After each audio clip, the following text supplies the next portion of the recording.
CLNS Media Patriots Roundtable. I am one of your co-hosts, Nick Qualia, here with Marvazan and Mike Molyneux. We're recording this Monday, November 15th, a day after the Patriots beat the piss out of the Cleveland Browns. And we're going to talk about the entire game, not the entire game, but breakdowns, takeaways, the whole thing. And I just want to go back to a couple weeks ago. We talked about the blowout win the Patriots had against the Jets. Blowout win against the Jets. After that, we were like, okay, let's wait and really grade this game until after they play the Chargers. Because the Chargers at the time were one of the best teams in the AFC. So it looked, they've kind of fallen off since then. But they beat the Chargers. And we're like, okay, so now let's wait for them to play the Cleveland Browns.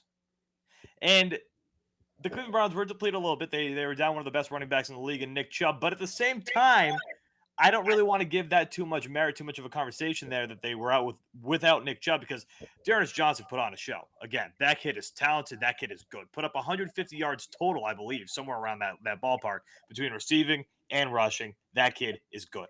So I don't want to give that much merit because, Nick Chubb probably would have done about the same thing if he were there. So it was kind of like having Nick Chubb there. So, guys, the Patriots beat the piss out of the Cleveland Browns at Baker Mayfield, 45-7. What are your general thoughts about that game? What are your general thoughts around this team? And what did you see during that game that really makes you think about this team's future for the remainder of the season? Remember, it's a 17-game season this year, so we do have an extra game that we can talk about later on too. So either one of you go. What are your thoughts about this game? Players, performances, go at it. I like how you mentioned the Jets game, Nick. And I remember clearly coming on this show and was saying, look, obviously we didn't want to put too much stock into that win, right? Because it was against the New York Jets. But one thing I mentioned is confidence. That was a game after two losses, two tough losses. You lost against the Cowboys in overtime, and the week prior to that, you lost to Tampa Bay. So those are two tough losses that you had, and you beat, as you've been saying so far, the piss out of the Jets. And then all of a sudden, once you beat the Jets, the team felt like they came together. After scoring 50 points, they felt like they really came together and started to figure something out. And now the offensive line got bigger. Got bigger. The offensive line, well, it did get Well, bigger they with did, Trent dude. Brown. Cleveland Trent, Brown. I Trent mean, Brown came back. Cleveland Brown. Great So, show. Trent Brown. so they did get bigger, but they got better as well, and they start to hit their stride. One thing that we have to give credit to during this game is I think Josh McDaniels played a perfect game. I loved Which everything we he did we during this have game. not said that much this year. We have had a No, lot of problems with this guy. I've had you guys know I had a lot of beef with Josh McDaniels, and I think Patriots Nation in itself were questioning Josh McDaniels and whether they should unleash Mac Jones and let him throw the ball and such. I love the game plan going into this week. I love everything that the offense did. Um, Ramondre Stevenson, he showed his flashes that he could be a stud with Damian Harris being out. Man, the guy can run and he can run hard. And another great thing about him, you can throw him the ball. Where it seemed like maybe sometimes Damian Harris can be a little one-sided. Stevenson shows that he can catch the ball outside and he can run really hard. So he's a great weapon to have. And once Damian Harris gets back, that just adds something. Bolden still he's still around. They used him in some first downs where I was questioning a little bit about. I I was worried that they were going to use Brandon Bolden a lot more than they did. Thank God. I thought Brandon Bolden was going to be an RB1 in this game. And yeah, like you said, thank God that wasn't the case. They gave the ball to Stevenson. They trusted him, and he played well. So definitely, Josh McDaniel stands out to me in this game. And another thing is, you go back and you look at this rookie class. You hit Mac Jones. We know about Barmore, and now we're talking about Stevenson. When you go back and look at this 2021 draft. You say the Patriots did a good job. If 3 out of the top 4 picks are hits like this, then Patriots are building something for the future and while still being a contender. And I love this development that you're seeing from Duggar as well. Yes, he had the interception in this game, but overall you see him taking that next step where McCourty's obviously getting older. Duggar's really taken has stepped up with Phillips in that secondary. So I'm really liking what I'm seeing from the Patriots overall, but these young guys are really impressive. Yeah, no, the draft class this year is shaping up to be one of the best that they've had during the Bill Belichick era so far. Yeah. And it's crazy. I don't know if you want to say that he's been great drafting running backs during his career because I mean he hasn't really been. He really hasn't been great on the offensive side of the ball when it comes to the receivers, the offensive weapons that you could have. I don't want to throw any names under the bus, but you could think about a couple. Uh, but he really hit with Ramondre Stevenson. And this is the guy that we saw in preseason because in Mm. preseason, really, when everybody started to see this guy break out, and we're like, okay, maybe you might have something here too. So you have Damian Harris, you have Stevenson. Those are two guys who really are going to be huge for your offense going forward. And then you can even toss in JJ Taylor into the mix. I like JJ Taylor a lot still. I also don't want to say that I had Ramondre Stevenson in my fantasy league that I'm still actually in, but I might have picked him up. He might have scored me 27 points. I don't want to say I did, but it's a possibility. Just keep that in the back of your mind. Marv too, maybe. Who knows? And I faced him. Mike, big takeaways. That stinks. Hey, I faced Dearness Johnson a few weeks ago. That basically ended my season, my big money league. So I don't want to hear about that. That killed me. Yeah, I definitely faced Stevenson, so I felt his wrath. But I mean, in terms of takeaways from this game, this to me was the most impressive win on the season to date.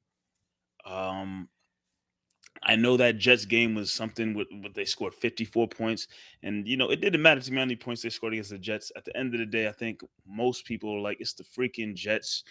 They should beat them.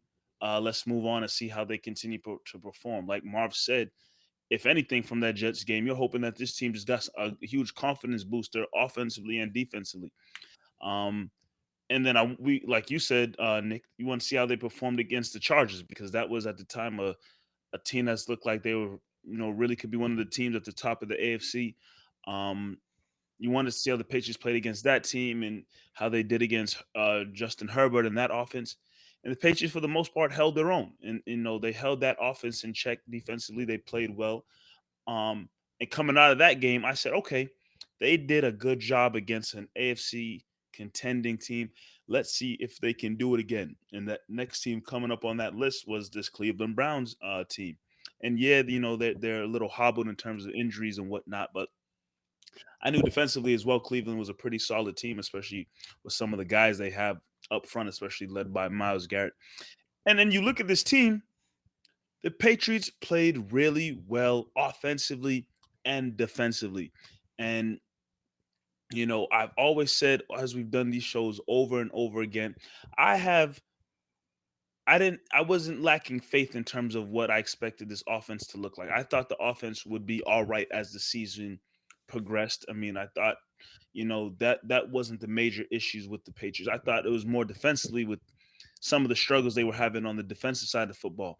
They've shown me a lot these last couple of weeks. They've shown me um, that they can be a reliable defense in terms of putting some pressure on the quarterback, in terms of having a solid secondary, even with the loss of what's the cornerback that went down with Jonathan Jonathan Jones? Jones. Jonathan Jones. Even with the loss of the Jonathan Jones, um, they still been pretty steady back there in the secondary, and I'm impressed. I'm definitely impressed with what they're seeing. And who would have ever thought that the running game would be somewhat of the biggest storyline with this team?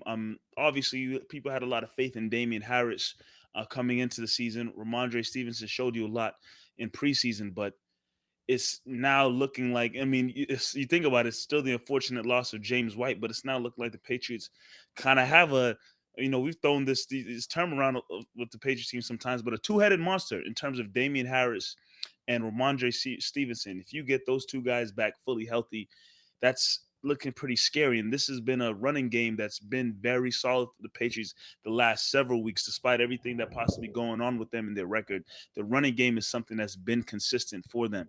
And you've seen Stevenson get really comfortable now in terms of how he, compared to how he started the season. It's been very great to watch.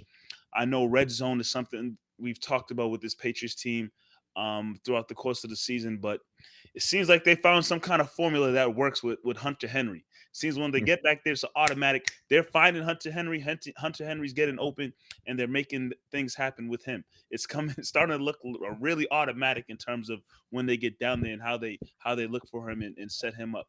So, I mean, I believe this Patriots team has a couple more opportunities to really show themselves as being a contending team. But right now, in terms of how they played against the Chargers, how they played against the Cleveland Browns, this Patriots team has come a long way, and they're looking a lot more solid now as you head later into the season. Yeah, and we're talking about this game yesterday, and there are so many things that you know that you could touch on. Like, one thing, we're talking about the run game, right? And in the pass protection yesterday too. That was one thing that we were worried about. We mentioned last week was Myles Garrett versus Isaiah Wynn. Yep. And Isaiah Wynn really had a pretty good day. You know, I thought it was going to be a potential bloodbath on the left side, and it really wasn't. And shout out to N'Keal Harry, too. He's got that highlight from yesterday where he lit Myles Garrett up, blindsided him. It was beautiful. It was perfect. But still sticking with the offensive line, I mean, not to take anything away from Ramondre Stevenson. He's a very talented running back. I think he's going to be awesome going forward. But it's no surprise that the run game looked this good with the return of Trent Brown. Huge. He is a dominating force on the right side of the line. He's unreal, and he really solidifies that offensive line. Things are just starting to mold, guys. And just, again, you can keep talking about this offensive performance with the offensive line, with the run game. Hunter Henry is, Mike, like you said, he's just becoming a legitimate red zone target. He's almost become not indefensible in the red zone, right? But he's been incredible for an incredible red zone target. That's basically his thing. That's almost what he does. I think he had 4 receptions yesterday. 2 of them were touchdowns. Like, he is so touchdown dependent fantasy football wise, but he gets the touchdowns. And also, shout out Jacoby Myers. That was awesome to see. Finally got his first touchdown. The entire team joined him in the end zone, which was awesome. Like, this, you can tell this team genuinely likes each other. They're starting to mold really well together. And all this happened. Guys, I still think Jonnu Smith is going to become a force in this offense too. So that was without Jonnu Smith. I'm still very high on Jonnu Smith. He just has to get healthy. And I mean, limited in practice today. Yeah, it just has to get healthy. And I mean, I also agree with you. You know, I believe talent-wise, he's talented. Now, it's just comes opportunities and staying healthy is what it boils down to Jonnu Smith. And I mean, he just hasn't been available a little bit here. I'll tell you who's been getting the ball that should have been getting the ball earlier.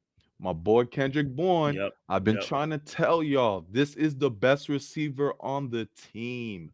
Anytime he gets the ball, he makes plays. And the reason why I was praising Josh McDaniels, they found a way to get him going. They used some running plays, some jet sweeps to get him going. And all of a sudden you see, once you throw the ball down the field, Kendrick Bourne's going to go up and go get it. And he's going to make plays for this team. I mean, he only had 4 receptions. That ties for the most receptions on the team with Jacoby Myers and Hunter Henry, but 98 yards, which separates him from everyone else. The team needs to get Kendrick Bourne involved, and this team, the offense, will become more dynamic. We're going to keep talking about Kendrick Bourne, and we're going to move on to really talk about the performance that Mac Jones had. Because, guys, Mac Jones, that performance yesterday, that, I think, it's fair to say that was the best performance that we've seen out of him. Like comfortability wise, because when he was in the pot, that's all I could notice from yesterday's game was how comfortable he looked. Like, he looked like he looked like a seasoned vet. He was making plays, and shout out to Dan Orlovsky too. He posted one of the Hunter Henry touchdowns where he broke it down, where Mac Jones, listen, I don't know if I'm an idiot, right? I'm no quarterback coach, whatever, but Mac Jones looked off a defender, which got Hunter Henry wide open in the end zone when he threw that dart up the middle to him. He was wide open because he looked him off to the left, comes back right, fires a bullet to Hunter Henry. I mean, this kid doesn't look like a rookie. And you talk a lot about the situation, right? Talk about a lot about the situation. Like maybe he wouldn't have done this in different situations, but regardless, he's in this situation and he is performance. He's performing. He's a rookie. He very, very easily could have come out and just looked like a rookie and sucked. So, Mac Jones, I don't want to say unreal performance, but really, really good performance for a rookie quarterback against the Cleveland Browns. Like this Cleveland Browns defense wasn't anything. Like they weren't a joke, right? Like again, you play the Jets, you're like, okay, it's the Jets. This is a legit defense that you went up against in the Cleveland Browns. Now, here's the stat line: 19 for 23, 198 yards, 3 touchdowns. The kid is showing to be the real deal, and honestly, it took the sports world not by storm, but he's got people talking. Just scrolling through Twitter all day, I've just been seeing Mac Jones stats. Like here's what he did here. Here's what he did here. Here are the numbers here. He is leading all rookies. He's obviously the best rookie quarterback there is this year. Highest graded Patriots versus Cleveland Browns. Yesterday, minimum 25% snaps. Mac Jones 92.5. That's the Pro Football Focus grade. Just reading through all of these stats that have been coming out all day, it makes me excited for Mac Jones going forward. Mac Jones, 142.1 passer rating in Week 10, highest among all quarterbacks in the league yesterday. So the kid's the real deal. Here's my thing with Mac Jones, and don't get me wrong, I've been high on Mac Jones ever since he became an option out of Alabama to go in the draft and be a potential pick for the Patriots, and the Patriots ended up. You were on Mac Jones before the draft. Yes, anybody out of Alabama, I'm huge on. I mean, clearly there's been some hit and misses over the years, but Mac Jones is somebody else high on. Here's my question: is Mac Jones? While I do believe he's a good quarterback because we know what he did, he had good stats at Alabama. Is it him being somewhat as well a product of just being on the Patriots roster? Because let's get it. Let's say what it is. The Patriots coaches, Belichick, McDaniels, they know what greatness looks like from a quarterback. So I'm assuming they know how to, in a sense, lay out what can work, what can't work, what they're looking for exactly. If it wasn't Mac Jones, if it was a Justin Fields, if it was a some of these other quarterbacks that I can't think of right now, if they were plugged into the system, because all these guys had great collegiate careers, would they be having some of the same success as Mac Jones? Because you're dealing with the organization that, like I said, they already know what greatness looks like in terms of playing the quarterback position. So they probably can set a guy up who just has some ability. They can probably set that guy up for success. I mean, it's a fair question. The one thing about Mac Jones that you can't take away, though, especially looking at this game, is how accurate he is. Yes, that's what I was going to bring up. Like, you still have to make the throws. You still have to make the throw. You still have, like, I think if you plug in a Trevor Lawrence on this team, Patriots are 6-4.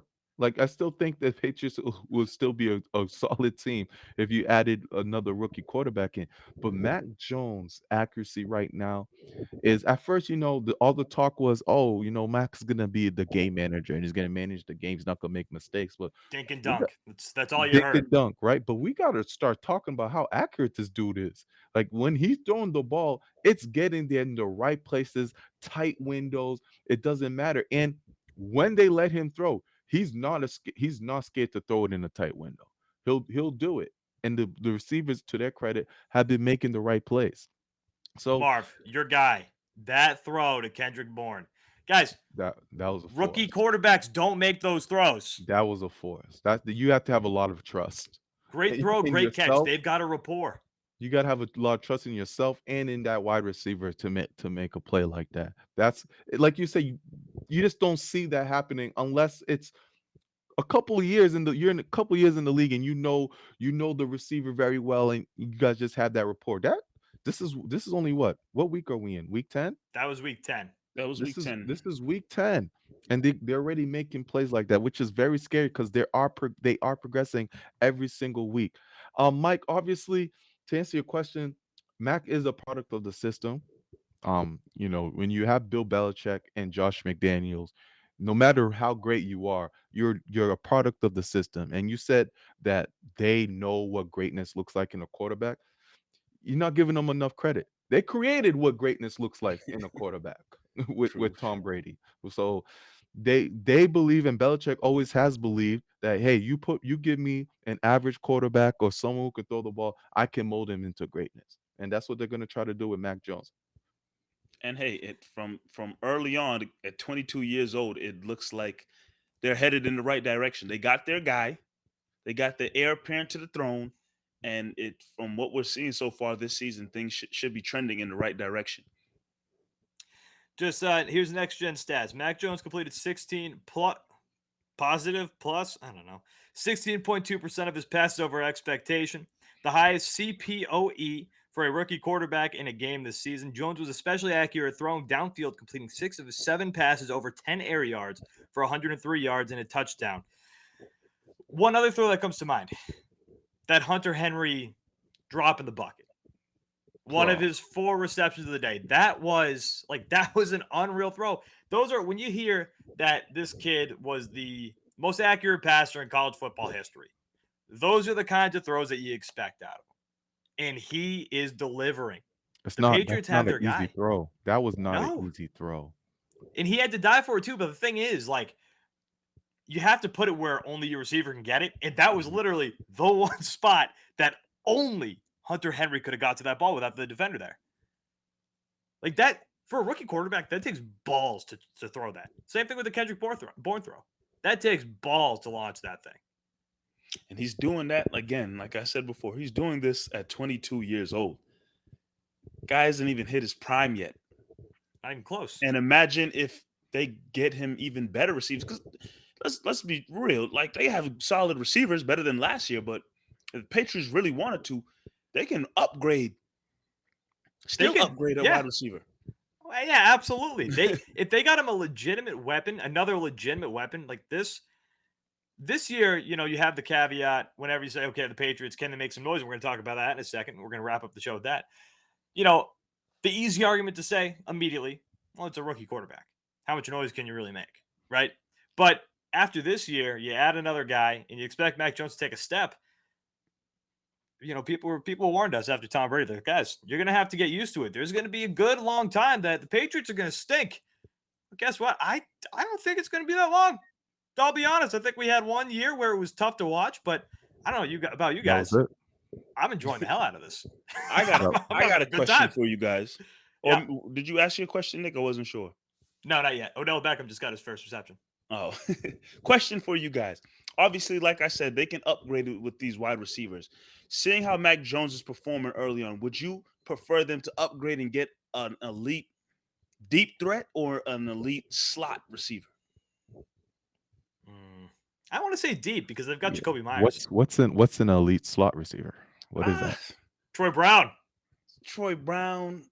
Julian Edelman, Welker, like somebody who's in the slot and can be clutch. You think that's Jacoby Myers already? They're solid there. Yeah, that's yeah. You're solid at the slot position. Like when you think of slot receivers, you don't really think elite. I mean, you think Patriots. You name. I think it's because we've seen elite slot receivers in the Patriots. So in a that's Patriot, probably why. yeah, in a Patriots. I mean, I don't think the Patriots ever really functioned off of having an elite receiver other than Randy Moss. You take away the Randy Moss years, you're not looking at really elite wide receivers that made the Patriots successful. I think, and I know we're going to be talking about if the Patriots are contenders or not. And a guy that you guys mentioned, I think Jonnu Smith's the key. If Jonnu Smith can be what we projected him to be on this team, and he can be that dynamic tight end, oh man, this offense can get really scary because you already seeing what rapport that Hunter Henry and Mac has. You add Jonnu Smith into the mix and you put him all over the place, outside as wide receiver, inside, put him in the running back position and start really making up different schemes for him. I think this offense can really get going and become something special in the playoffs. But I think that you need Jonnu Smith. You need that 2 tight end set that you've been envisioning. All right, so let's wrap it up here then. And we're going to talk about this more as we go. But I'm sorry, I cannot watch a football game and have football happening at this and why having the show happen at the same time. Going down for the rest of the season, right? We just passed week 10. You've got some big games coming up, but your schedule's also, I don't want to say it's soft because, it's not too soft, but you've got some good games left. And then after that, it's kind of a cakewalk. Although the Colts getting kind of hot. I'm not just going to give that an easy win. I think they should win, but I'm not going to give it an easy win. Guys, can the Patriots actually make some noise here in the AFC? And mind you, in an AFC that is tight. Tight. The opportunity's there. Like, they have the opportunity to make things interesting and be a team that, gets into the playoffs that a lot of people probably didn't have a lot of faith in or didn't believe can make noise or be a solid football team, at least not this year, maybe. They have an opportunity to make things very interesting. Who would have thought, they'd be where they are right now? It's probably surprising to some people. So they can finish the season out on a high note. There's still a lot of games left, but if they keep playing we've seen these last couple of weeks, they can definitely make things really interesting in terms of what the playoff picture looks like. Marv, what do you think? Yeah, I mean, we got to remember we're talking off of the base of what their record was, right? They were what, 2-4? Yeah. They were 2-4, and that's what we're talking off of. But to start the season, all three of us had them as playoff teams. So they are where they're supposed to be, a playoff team. We all had them as a playoff contending team, and that's where they're trending to be. Now, can they make noise, meaning being the AFC Championship? It's going to be hard. It's going to be tough, but they got some good tests coming up. The Titans going to be a test. Facing the Bills twice is going to be a test. And then we can really gauge where this Patriots team is at. I think the Bills are probably the top 3 team in the NFL, if not one. Just how they're built right now. And just looking at the landscape of the NFL, anyone can get beat at any time right now. So Patriots have a couple. Look at the Bucks. Right. Bucks just lost against the Washington football team. Off of a bye. Yeah. So and there's still a lot of unanswered questions. I can't wait to see how the Patriots go against the Titans and the Bills back to back to see where they stand. So we can't overlook the Falcons too. They have to take care of business this Thursday night against them and keep the momentum going. And it's Thursday Night Football too. So so that's a good point, right? It's Monday, so we only a couple days till Thursday Night Football, but it's Thursday Night Football, and you really don't know what's going to happen on Thursday Night Football. Like that's always a toss-up to me. Teams always tend to play a little differently than who they really are on Thursday Night Football, which is why I have such a tough time betting it. I hate betting it, but I do it anyway because I'm a maniac. Look, the 3 games. I'll go 3 games, but again, I don't think the Colts are like an easy win per se. I think the Colts are actually catching some traction, especially with Jonathan Taylor looking like one of the best, if not the best, minus Derrick Henry, who's out, best running back in the NFL. Jonathan Taylor is unbelievable. But then you've got 2 games against the Bills, and you've got the Titans. Now, the Titans, obviously, we've said this a couple times with the Chargers, with the Browns. Now, with the Titans coming up, the Titans are your next big step. If they beat them, you're like, okay, maybe they are legit contenders. Because as it stands right now, the Titans are the best team in the AFC. Now, do I believe that? No, I think the Bills are. And I hate that they looked pretty decent. But the Chiefs, they could be flipping a switch. Yeah, don't sleep. Don't sleep on the Kansas City Chiefs. The Chiefs are still the Chiefs. Travis Kelce looked to get some mojo back. Patrick Mahomes kind of looked like Patrick Mahomes in Sunday's game. So don't sleep on the Chiefs. But this AFC is tight. This AFC is going to be exciting to the end this year. I'm excited, man. I think the Patriots can make some noise. And Marv, like you said, can they go to the AFC Championship game? It'll be really hard. There's some very good, very talented football teams that they're going to have to get through to get there. But at the same time, watching this team and watching them barely lose to the Bucks, barely lose to the Cowboys, and the Cowboys too, who are looking like an elite team in this league, minus last week's stinker. But you look at those two games, and you think now they would beat the Dolphins. This team, I think, can make some noise. AFC Championship game, I don't know, but I think they can at least compete with any team in the league right now. The defense especially is making me say that. Just got to keep the momentum. You're on a good wave right now. You got to just keep the momentum rolling. Yeah. And you need this defense to continue to play like this. Matt Judon, again, shout out to him. Matt Judon is just, he's unreal. Yeah, that's Guys are the freaks. signing of the year, man. Yeah, so far. I heard was it Gretchen Keefe on WEEI mention this? Could Bill Belichick win Executive of the Year? That's it. He's definitely in the running. Not a bad argument. In the running. He's in the running. He has a potential Rookie of the Year, a potential Defensive Player of the Year. Potential Defensive Rookie of the Year, too. At least Barmore is going to be in the conversation. Right, and a potential Defensive Rookie of the Year. Yeah. All of his decisions. So yeah. And I mean, he's taken this team from what it was last year to what it is this year. I don't think it'll happen, but you could for sure make the argument. Coach of the Year. Now we're talking. Yeah, that's another one. He actually could be in the running for that too. Also in the running. That's two awards he definitely should be in the running for, potentially a finalist for. So, yeah, you're not wrong about that. Nick Qualley, Marvzon, Mike Mono. Guys, we're going to talk to you next week following the Patriots Thursday night matchup against the Atlanta Falcons. You know, I Patriots should win that game, but you never know. It's Thursday night football. Falcons are cursed. The Falcons are a bad football team. They're just not very good. Nick Qualley, Marvzon, Mike Mono. Guys, we're going to talk to you next week. Thank you for watching, and thank you for listening.